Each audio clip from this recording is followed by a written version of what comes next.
ГСП онлайн. Городские новости сейчас. В Ухте подвели итоги конкурса «Подари игрушку елки». Организаторами новогоднего состязания в творческих умениях стало крупное предприятие «Лукойл» Ухта-нефтепереработка при поддержке Совета руководителей местных СМИ. Сбор самодельных елочных игрушек был объявлен еще в конце ноября и длился до 14 декабря. Условия конкурса ни в чем не ограничивали творческое начало юных ухтинцев. В итоге 12-метровая ель, которую традиционно на Первомайской площади устанавливает нефтеперерабатывающий завод, обрела свой новый неповторимый наряд.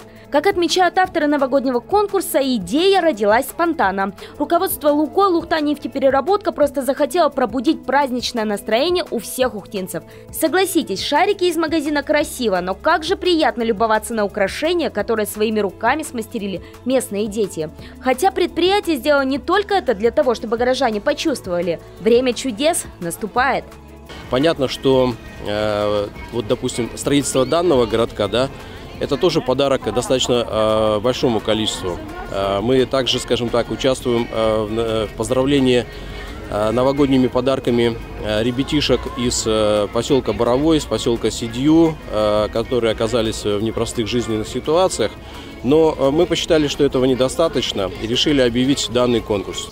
Стоит отметить, что в конкурсе принимали участие как совсем маленькие ухтинцы в возрасте до 8 лет, так и ребята постарше, от 9 до 14. В каждой из возрастных категорий были выбраны 3 победителя. Пожалуй, организаторы конкурса тут выступили настоящими волшебниками, вручив конкурсантам за их старания отличные подарки. За 3-е место участники получили ватрушки для катания с горок. Серебряным призерам достались игровые наборы, а вот триумфаторам и вовсе повезло так повезло. В младшей категории победителем стала Котельникова Дарина. 6-летняя ухтинка ушла с награждения с домиком для куклы, мечтой любой девчонки. В старшей группе 1-е место заняла Пигарева Анастасия. 12-летняя рукодельница получила 10 тысяч на товары для творчества. Я сделала игрушку ангела, и мне подарили 5 сертификатов Fashion Plus.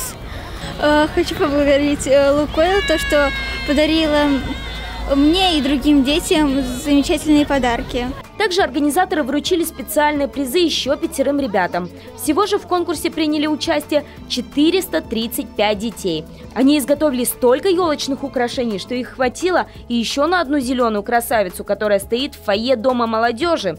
Как отмечают представители «Лукойл» Ухта-нефтепереработка, конкурс станет для Ухты традиционным.